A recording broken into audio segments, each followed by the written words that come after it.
Okay, let's dive into one of the most critical breakthroughs in human history, the water wheel. It really is. And for this deep dive, we're going to track its evolution across the globe. Right. It's not just about irrigation. We want to understand the huge problems it solved and, how it fundamentally changed civilization. Exactly. This was the moment we really started harnessing natural power instead of just muscle. And what's so fascinating is that it didn't just happen in one place. So where do we start? The absolute beginning. The core challenge was just lifting water, right? The very earliest problem. And for that, you look to Mesopotamia, maybe the 23rd century BCE with the shaduf.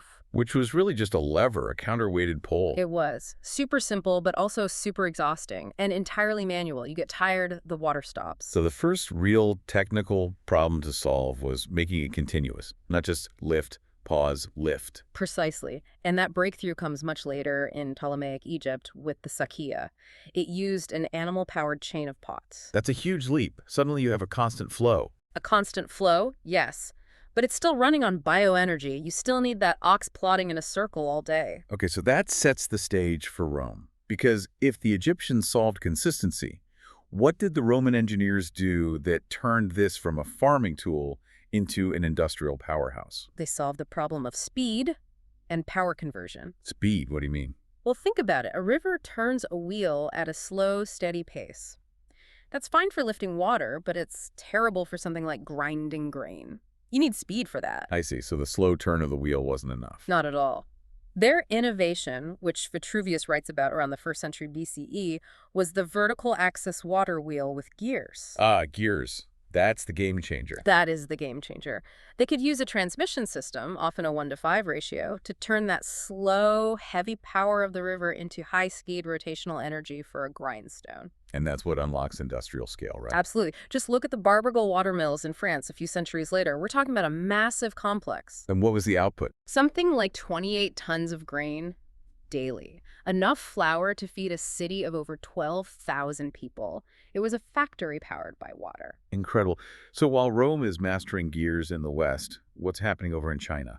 Because they were facing totally different environmental challenges. They were, and that led to brilliant, specialized solutions. They were dealing with huge irrigation needs, but also, crucially, flood control. A dual problem. Right. So you get the dragonbone water wheel, the fancha, around 186 CE. It's this chain of paddles that drags water up an incline. So it could bring water in for irrigation. But just as importantly, you could reverse it to pump water out during a flood. It was incredibly versatile. And then they even automated it, didn't they? With the cylinder cart. Yes, the NJ. The river's own current turned the wheel, which lifted the water. It was self-operating. That solved the problem of constant heavy farm labor. Which, of course, frees people up for other things. Exactly. And once that power source is stable, that's when you see the truly society-altering applications start to emerge outside of just farming. Like metallurgy. Metallurgy is a perfect example. In 31 CE, Duchy invented the water-powered bellows. Before that, you had guys manually pumping air into a furnace. It was inconsistent. And bad for the metal quality, I'd imagine. Terribly. The water wheel delivered a constant, powerful blast of air. It completely changed the game for producing high-quality iron at scale. And what about textiles? That was the engine of so many ancient economies. Another huge leap. During the Southern Song Dynasty, they developed the water-powered great spinning machine. This was a monster, a 3-meter wheel driving 32 spindles at once. 32. It was 400 years ahead of anything in the rest of the world. It massively cut down on the manual labor needed to produce thread.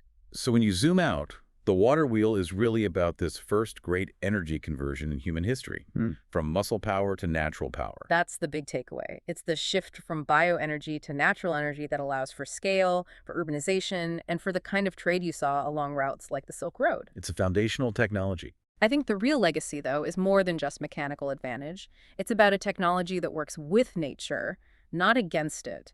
It harnesses a steady, predictable flow. That's a really interesting point, especially today with our focus on renewables.